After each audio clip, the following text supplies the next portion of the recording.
नमस्कार, आप देख रहे हैं दूरदर्शन किसान कार्यक्रम गांव किसान में आप सभी का स्वागत है। मैं हूं मोनालिसा। इस कार्यक्रम में हम आपके लिए कृषि और पशुपालन से जुड़ी हुई महत्वपूर्ण जानकारी लाते हैं अलग अलग सेगमेंट के जरिए।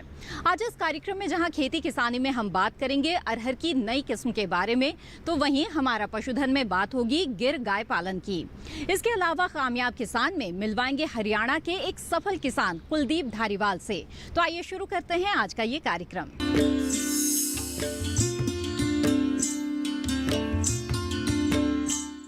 कृषक उत्पादक संगठन छोटे और सीमांत किसानों का किस तरह से भविष्य संवार रहा है और इसमें नाबार्ड की क्या भूमिका है, आइए आपको बताते हैं कार्यक्रम के पहले सेगमेंट खेती किसानी में। हमारे देश में छोटे और सीमांत किसानों की संख्या अधिक है। ऐसे में जब ये किसान अकेले खेती करके अपनी उपज को बाजार में ले जाते हैं तो उन्हें उपज का सही दाम नहीं मिल पाता है। ऐसी समस्याओं से बचने के लिए किसान समूह बनाए जाते हैं। ये समूह खेती में आ रही सभी बाधाओं को मिलकर पार करते हैं, जिससे बिना किसी रुकावट के ज्यादा से ज्यादा लाभ कमाया जा सके। इन समूहों यानी किसान उत्पादक संगठन में इजाफा करने के लिए सरकार ने 10,000 नए FPO की सौगात दी है। इसी पहल में नाबार्ड भी अपनी अहम भूमिका निभा रहा है। हाल ही में मेरठ में आयोजित एक कार्यक्रम के दौरान नाबार्ड के DDM ने बताया है कि मेरठ में 7 नए FPO बनाए जाने हैं, जिनमें से 2 की जिम्मेदारी नाबार्ड को सौंपी गई है। इस बारे में DDM का क्या कहना है, वह आगे की रणनीति क्या है, तो आइए जानते हैं उन्हीं से। मुझे बताते हुए बहुत खुशी होती है कि जो नाबार्ड ने 2 FPO बनाने थे मेरठ में, उनका रजिस्ट्रेशन हो चुका है।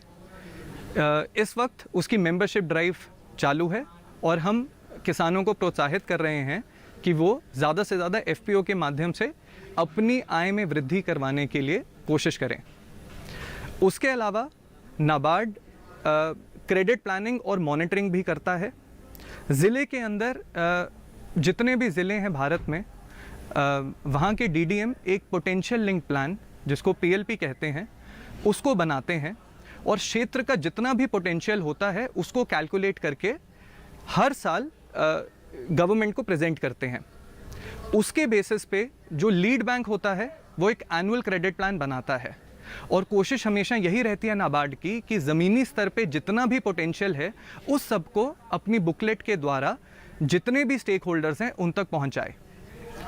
इस PLP को बेस रख के बैंकर्स को एक गाइड मिलती है कि किस सेक्टर में कितना पोटेंशियल है, किस एक्टिविटी में कितना पोटेंशियल है और ज़मीनी लेवल पे क्रेडिट फ्लो कैसे हो पाएगा। इसके अलावा नाबार्ड की बिजनेस डेवलपमेंट एक्टिविटीज़ होती हैं, इंस्टीट्यूशनल डेवलपमेंट एक्टिविटीज़ होती हैं, जिसके माध्यम से वो कोऑपरेटिव बैंक और रीजनल रूरल बैंक्स को सपोर्ट करता है, रीफाइनेंस के द्वारा, अपनी बाकी एक्टिविटीज़ के द्वारा, इंफ्रास्ट्रक्चर डेवलपमेंट के द्वारा। तीसरी अगर हम बात करें तो हमारी प्रमोशनल एक्टिविटीज़ होती हैं फार्म सेक्टर और ऑफ फार्म सेक्टर के लिए। जब हम बात कर रहे हैं फार्म सेक्टर के लिए तो सबसे बड़ा आपको अभी जैसे हमने बताया FPO के उद्देश्यों की अगर बात करें तो उद्देश्य ये है कि जो ज़मीनी स्तर पे आय है किसान की वो बढ़े, उनको किसी तरीके से प्रोडक्शन में वृद्धि हो।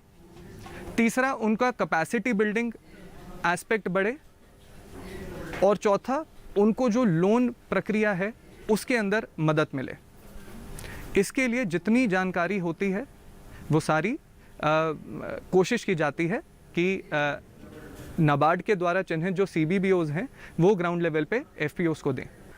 आज चिराग कृषि फार्म पर एक किसान गोष्ठी का आयोजन किया गया, जिसमें BEDF की तरफ से उसका आयोजन किया गया चिराग कृषि फार्म पे। इस किसान गोष्ठी में निर्यात हेतु कैसे बासमती धान की उन्नत खेती करें उसके बारे में विस्तार से जो है वैज्ञानिकों ने बताया। पशुपालन के बारे में जो है वैज्ञानिकों ने बताया। गन्ने के बारे में कैसे उन्नत खेती करें उसके बारे में भी किसानों द्वारा कृषि विज्ञान केंद्र द्वारा जानकारी दी गई। इस गोष्ठी में मैं समझता हूँ लगभग 6 जिलों के किसान जो हैं एकत्रित हुए। उन्होंने ध्यानपूर्वक उस किसान गोष्ठी को सुना और उन्होंने सभी वैज्ञानिकों ने जो भी उन्हें बातें बताई उसको अपने व्यवहार में लाने के लिए, अपनी खेती में लाने के लिए वचनबद्ध हुए। हाल ही में हमने एक एफपीओ का जो है गठन किया है, नीर आदर्श ऑर्गेनिक फार्मर प्रोड्यूसर कंपनी, जिसमें 11 मेंबर हैं, 5 डायरेक्टर हैं, 6 मेंबर हैं। हमारे क्षेत्र में जबकि बेल्ट जो है ये गन्ने की बेल्ट है, लेकिन फिर भी डॉक्टर रितेश शर्मा जो बासमती के प्रधान वैज्ञानिक हैं, उनके सुपरविजन में यहाँ पर जो धान का एरिया है पिछले करीब 18 साल से उसमें बहुत ज़्यादा वृद्धि हुई है। जो खेती में खर्चा आता है, जो लागत आती है, उसको कैसे कम किया जाए, जैसे कि किसान एकत्रित होकर, संगठित होकर सभी चीज़ को जो है इकट्ठा लें और उसको जो है जो भी बेनिफिट हो जिसके मार्जिन में, वो भी किसानों को बराबर मात्रा में उसका हिस्सा, उसके जो उसने एफपीओ के अंदर अपना हिस्सा लिया है, शेयर किया है, उसके हिसाब से उसको मार्जिन जाए। एफपीओ के गठन से ही हमारे क्षेत्र में ये लाभ मुझे लगता है कि अवश्य होगा कि जैसे छोटे छोटे किसान हैं, किसी ने जो है धान 2 बीघे लगाया है, किसी ने 5 बीघे लगाया है, उनको मार्केट के लिए काफ़ी दिक्कतें होती हैं। कोई भी बंदा जो प्राइवेट परचेजर होते हैं वे आते हैं और औने पौने भाव से जो है किसानों का माल लेते हैं और किसानों को जो है मार्केट उपलब्ध न होने के कारण वो माल जो है कम रेट पे जो है उनको बेचना पड़ता है। इसी कोई चीज़ को ध्यान में रखते हुए हमारा जो एफपीओ है उसका उद्देश्य यही रहेगा कि या तो हम उस माल को इकट्ठा परचेज करके और मंडी तक या एक्सपोर्टर या राइस मिल तक जो है उनको पहुंचाएं, या फिर उसकी प्रोसेसिंग यूनिट हम यहाँ पे डेवलप करें, जिससे कि किसानों को जो है उनके उत्पादन का अच्छा मूल्य उन्हें मिल सके। इसी को ध्यान में रखते हुए हम एफपीओ को सुचारू रूप से चलाने की पूरी कोशिश करेंगे। उसमें ज़्यादा से ज़्यादा मेंबर हम जोड़ेंगे, जिससे हर फार्मर्स को, हर जो उसका सदस्य है, उसको अधिक से अधिक लाभ मिले। सरकार अनेक योजनाएं चला रही है, परंतु उसका फ़ायदा कैसे लिया जाए, तो इसके विषय में जब सरकार की ऐसी बहुत सारी योजनाएं हैं जहां वो एक ग्रुप की बात करते हैं। यदि आप ग्रुप में आएंगे, एकत्र होकर आएंगे, तो आप उन सुविधाओं का, उन योजनाओं का लाभ उठा सकते हैं। मैंने बचपन में एक कहानी अपनी माता से और अपने परिवार में अपने टीचर्स से, सभी से एक कहानी सुनी है, वो आपने भी सुनी होगी। वो ये कहानी थी, एक परिवार में 4 बच्चे थे और चारों बहुत लड़ा करते थे। तो उनके पिता ने उनको एकता के बारे में समझाने के लिए 4 लकड़ियां दी उन्हें और चारों को तोड़ने के लिए कहा। तो आसानी से उन बच्चों ने एक एक लकड़ी को तोड़ दिया, परंतु जब हमने उसका गट्ठर बनाया, गट्ठर बनाने के बाद उनको तोड़ने के लिए कहा, तो कोई भी बच्चा उन 4 लकड़ियों के गट्ठर को तोड़ नहीं पाया। तो इस प्रकार जो हमारा एफपीओ बनाने का जो एक उद्देश्य है वो यही है कि एकता में शक्ति है।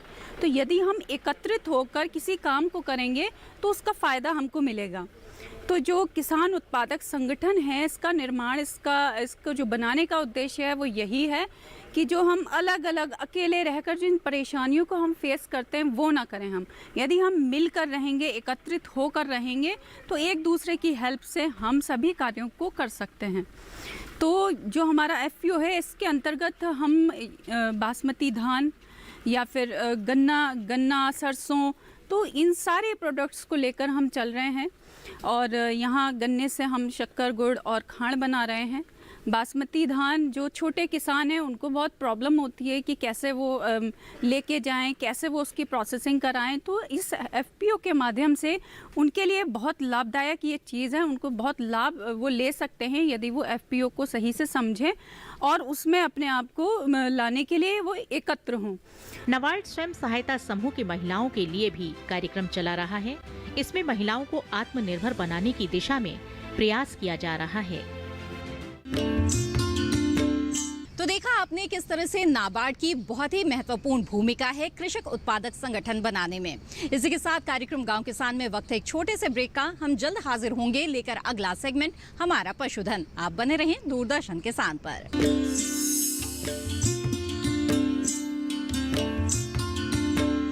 जानेंगे क्या है किसानों का हाल।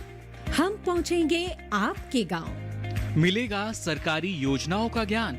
जब लगेगी चौपाल, देखिए चौपाल चर्चा सोमवार से शुक्रवार सुबह 9 बजे सिर्फ दूरदर्शन किसान पर।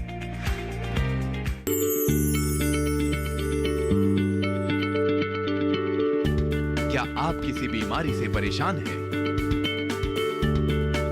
चाहते हैं डॉक्टर की सलाह? तो हम हैं आपके साथ, बताएंगे आपको जीने की राह। समस्याएं आपकी, समाधान देश के मशहूर विशेषज्ञों के। घर बैठे बात करें देश के जाने माने डॉक्टरों से। हमारे लाइव प्रोग्राम स्वस्थ किसान में हर शनिवार शाम 6 बजे से 7 बजे तक। खुशहाल होंगे खेत, पशु रहेंगे स्वस्थ, सरकारी स्कीम का होगा लाभ, जब एक्सपर्ट्स का मिलेगा साथ, आपके सवाल विशेषज्ञों के जवाब, सिर्फ एक फोन कॉल की दूरी पर। देखिए किसानों का अपना प्रोग्राम हेलो किसान, सोमवार से शुक्रवार शाम 6 बजे से सिर्फ दूरदर्शन किसान पर।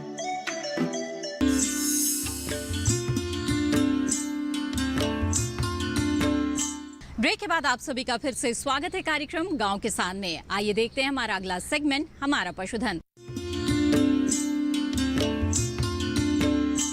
जिसमें हम आपको पशुपालन से जुड़ी हुई बेहद ही महत्वपूर्ण जानकारी देते हैं। और आज हम आपको बताने जा रहे हैं मत्स्य पालन के बारे में।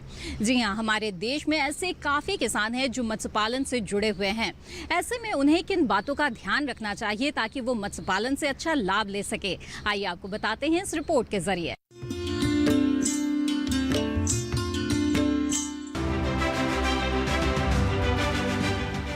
लगातार जनसंख्या में हो रही वृद्धि ने खाद्य आपूर्ति में इजाफा करने के लिए अहम कदम उठाने पर मजबूर किया है।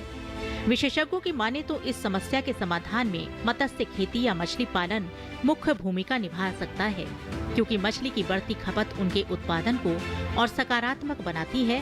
हाल फिलहाल एशियाई देश मछली उत्पादन में अहम भूमिका निभा रहे हैं। एक अनुमान के मुताबिक करीब 90% उत्पादन केवल एशियाई देशों में किया जा रहा है। ये सारे तथ्य इस ओर इशारा करते हैं कि इस क्षेत्र में आसानी से जगह बनाई जा सकती है। खासकर युवा वर्ग के लिए मछली पालन एक बेहतर विकल्प साबित हो सकता है। इस व्यवसाय को शुरू करने के लिए कुछ बातों की जानकारी होना बेहद आवश्यक है। मछली पालक इस बात का ध्यान रखें कि जिस तालाब में मछली पालन किया जाना है उसकी लंबाई पूरब से पश्चिम दिशा में होनी चाहिए, जिससे हवा का बहाव होने से ऑक्सीजन की पर्याप्त मात्रा मिलती रहे। तालाब की गहराई उतनी होनी चाहिए जहां सूरज की रोशनी पहुंच सके। इस व्यवसाय को शुरू करने के लिए मछली के बीज या जीरा तालाब या पोखर में डालने से पहले सफाई करना बेहद जरूरी है। मछली के बीज किसी भी हैचरी से खरीदे जा सकते हैं। मछली के अधिक उत्पादन के लिए प्राकृतिक भोजन के अलावा कृत्रिम भोजन की आवश्यकता होती है। इसके लिए सरसों की खली या चावल का कुंडा बराबर मात्रा में उपयोग किया जा सकता है। सामान्य तौर पर प्रति वर्ष प्रति एकड़ के तालाब से करीब 1500 किलो मछली का उत्पादन लिया जा सकता है। केंद्र सरकार मछली पालने के लिए कुछ लागत का 75% तक लोन मुहैया कराती है। इस सुविधा को अपनाकर मछली पालकों को काफी हद तक आर्थिक सहायता मिल सकती है। बदलते दौर में युवा वर्ग कम समय में अधिक उत्पादन लेने के लिए कई तरह की तकनीकों का सहारा ले रहे हैं। इसमें मछली पालन के धान के खेतों में मुर्गी पालन के साथ और बत्तख पालन के साथ भी मछली पालन किया जा सकता है, जिसमें व्यय भी कम आता है और मुनाफा कई गुना बढ़ जाता है। इस तकनीक को एकीकृत मछली पालन कहा जाता है। मछली पालन कई गुना मुनाफे का सौदा है। अगर इसमें नुकसान की आशंकाओं को कम कर दिया जाए तो इसके लिए मछली पालक को चाहिए कि वो समय समय पर तालाब की निगरानी करते रहें, इसके बीच बीच में जांच करते रहें। यदि मछलियों में किसी प्रकार के रोग या बीमारी के लक्षण दिखाई देते हैं तो समय रहते उपचार करना चाहिए। उपचार करने से पहले किसी विशेषज्ञ से सलाह जरूर ले लें।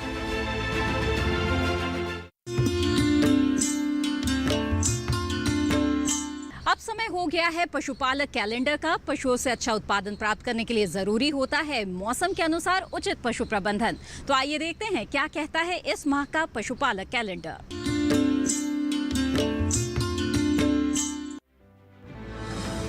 सर्दी के मौसम में गाय और भैंस के ब्याने की संभावनाएं ज्यादा रहती हैं। अतः माता और बच्चों के लिए संतुलित आहार व मौसम संबंधित पर्याप्त आवास की व्यवस्था समय से कर ली जानी चाहिए। एफएमडी का टीकाकरण अगर नहीं करवाया है तो इसे अवश्य करवा लें और बीमारी फैलने पर पोटेशियम परमैंगनेट सोल्यूशन 1% से घाव को धोते रहना चाहिए। साथ ही नजदीकी पशु चिकित्सालय से सलाह जरूर लें। संभावित क्षेत्रों में एंथ्रेक्स का भी टीकाकरण करवा लेना बेहतर रहेगा। बकरियों और भेड़ों में भी इंटेरोटॉक्सिमिया का टीकाकरण करवा लेना चाहिए। बकरियों व भेड़ों में अगर पीपीआर का टीकाकरण नहीं करवाया है तो इसे भी अवश्य करवा लें। 25 ग्राम से 50 ग्राम गुड़ रोज दें। एचएस या बीकू की बीमारी से बचने के लिए टीका नहीं दिए गए पशुओं को टीकाकरण करवा लें। साथ ही पीड़ित पशु को पशु चिकित्सक की देखरेख में इलाज कराएं। रूटीन चक्रीय डिवॉर्मिंग पर ध्यान देना चाहिए। पशुओं को एसिडोसिस अफारा से बचाने के लिए संतुलित हरा चारा व दाना देना चाहिए। बच्चा देने वाली माता को संतुलित आहार व हल्का व्यायाम करवाते रहना चाहिए। इस माह तक भेड़ पालक अपनी भेड़ों से ऊन का संग्रह अवश्य कर लें। मुर्गियों के लिए सर्दी का माह सबसे अच्छा माना जाता है। अतः पर्याप्त आवश्यक टीकाकरण, आवास व आहार पर ध्यान देना चाहिए। पशुशाला को बाह्य परिजीवियों से बचाने के लिए स्प्रे या पेंटिंग एवं पशुओं के लिए डिपिंग या स्प्रे का प्रयोग करना चाहिए।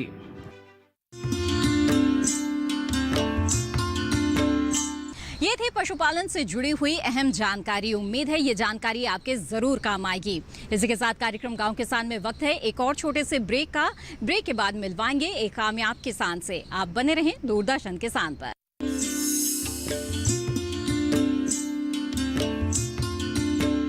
जानेंगे क्या है किसानों का हाल। हम पहुंचेंगे आपके गांव। मिलेगा सरकारी योजनाओं का ज्ञान। जब लगेगी चौपाल, देखिए चौपाल चर्चा सोमवार से शुक्रवार सुबह 9 बजे सिर्फ दूरदर्शन किसान पर।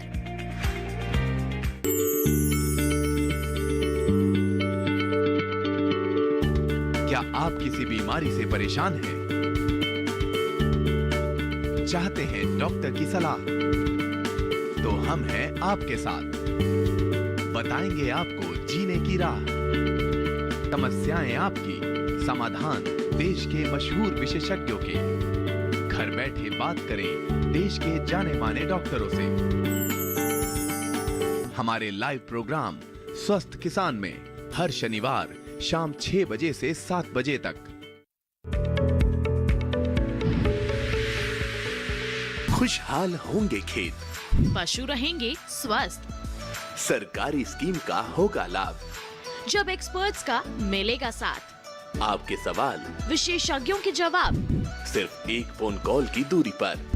देखिए किसानों का अपना प्रोग्राम हेलो किसान, सोमवार से शुक्रवार शाम 6 बजे से सिर्फ दूरदर्शन किसान पर।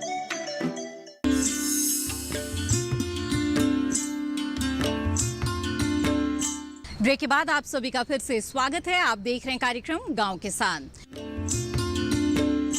आज काफी संख्या में युवा उच्च शिक्षा हासिल करने के बाद आधुनिक तकनीकों का इस्तेमाल कर अच्छा लाभ कमा रहे हैं। कुछ ऐसे ही हैं हमारे आज के युवा किसान। पशुपालन से हमें क्या क्या लाभ होते हैं? सामान्य तौर पर जवाब में दूध से बने उत्पाद और खाद का जिक्र मिलता है। लेकिन जयपुर के एक शख्स हैं जो पशुपालन करके कई तरह के उत्पाद बना रहे हैं, जिससे मिलने वाला मुनाफा भी कई गुना है।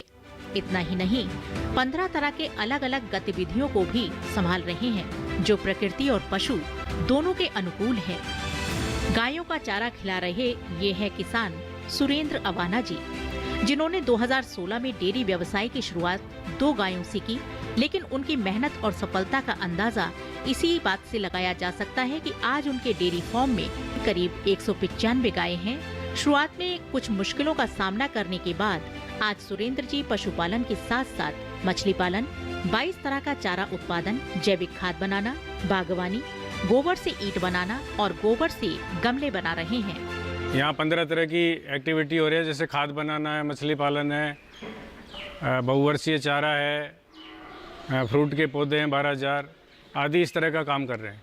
शुरू में जब स्थापना की, लोगों ने कहा कि ये क्षेत्र क्यों चुना है, यहाँ तो पानी नहीं है, यहाँ मिट्टी में बजरी है या टीले हैं, तो इसमें आप लोग सक्सेस नहीं होगे। तो हमने ये ठानी कि इस जगह को ही चुनकर इसी में सक्सेस होके दिखाना है। जो किसान ये कहते हैं कि पानी नहीं है, हम कैसे खेती करें, उनको मैं कहना चाहूँगा कि आ जाओ मेरे फार्म पे, देखो हमने 4 पौंड बना रखे हैं और ये पूरा शेड है इसका, देखिए आप, पूरा पानी पौंड में जा रहा है। तो इस तरह से हम इसका शेड का, हमारी खाद फैक्ट्री का, चारों तरफ के स्टाफ क्वार्टरों का सारा पानी है वो पौंड के अंदर बरसात का बचा के और उससे खेती कर रहे हैं। और दूसरा, मिट्टी यहाँ की ख़राब है, उसके लिए हम देखिए गोबर और गौमूत्र से खाद बना रहे हैं, जो भी आपको दिखाएंगे। उस खाद से और पूरे फार्म की जो मिट्टी हल्की है उसको हम धीरे धीरे गोबर गौमूत्र से ठीक करके और उपजाऊ है। आज आप देखिए पूरा फार्म पे हमारा 22 तरह का बहुवर्षीय चारा और सारे फलों के पौधे हैं। तो इस तरह से हमने ये डेयरी की स्थापना की। सुरेंद्र जी कृषि की गतिविधियों को पूरा करने के लिए बारिश के पानी का इस्तेमाल करते हैं। पानी की उपलब्धता बनी रहे, इसके लिए उन्होंने 4 तालाब बना रखे हैं, जिनमें बारिश का पानी एकत्र कर लिया जाता है और उसी पानी से उनका हर काम आसानी से उत्पन्न हो जाता है। इन्हीं तालाबों में मछली पालन भी किया जाता है। सुरेंद्र जी मानते हैं कि कृषि और पशुपालन से अच्छा कोई व्यवसाय नहीं है। युवा अगर इस ओर ध्यान दें तो अपना ही नहीं बल्कि आने वाली कई पीढ़ियों का जीवन सुरक्षित कर सकते हैं। वो मानते हैं कि अगर पशुओं की सही देखभाल की जाए तो मुनाफा 2 गुना नहीं, कई गुना किया जा सकता है। पशुओं की बेहतर स्वास्थ्य के लिए उनके फार्म हाउस में पशु अस्पताल भी खोला गया है, जिसका लाभ आसपास के पशुपालक भी लेते हैं। गोबर से और गौमूत्र से, जैसे अभी मैं आपको दिखाऊंगा, हम जैविक खाद बना रहे हैं और पशुओं के अपशिष्ट से बेस्ट प्रबंधन करके, जैसे गाय का गोबर गौमूत्र है, उसके अलावा बकरी की मींगनी जो हमारे फार्म पे है, भेड़ की मींगनी, मुर्गी की पीठ, घोड़ी की लीद, ऊँट के मींगने आदि राजस्थान की जो माइन से निकलती है, जैसे जिप्सम है, रॉक फॉस्फेट है, डोलोमाइट है आदि मिनरल, और ये पशुओं के अपशिष्ट मिला के हम जैविक खाद बना रहे हैं। इस खाद को हम हमारे फार्म पे पहले यूज़ किया, यहाँ अच्छा रिजल्ट आया, उसके बाद हम आसपास के किसानों को दिया। 2-3 साल से जो किसान खाद ले जा रहे हैं उसके बहुत अच्छे परिणाम है। अब दूर दूर तक हम एजेंसी देके इस खाद को प्रमोट कर रहे हैं और इसके बहुत अच्छे रिजल्ट हैं। सुरेंद्र जी की इस सफलता के पीछे पारंपरिक और आधुनिक तरीकों का समावेश है।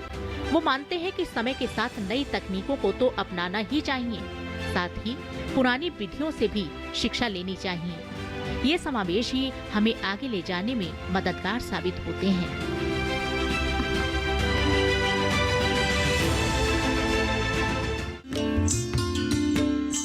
ये था आज का गांव किसान कार्यक्रम। इस कार्यक्रम में जो जानकारियां दी गई, अगर आपको वो पसंद आई और आप ये कार्यक्रम दोबारा देखना चाहते हैं तो आप दूरदर्शन किसान के YouTube चैनल पर ये कार्यक्रम दोबारा देख सकते हैं। इसके लिए बस आपको टीवी स्क्रीन पे दिए जा रहे QR कोड को स्कैन करना है।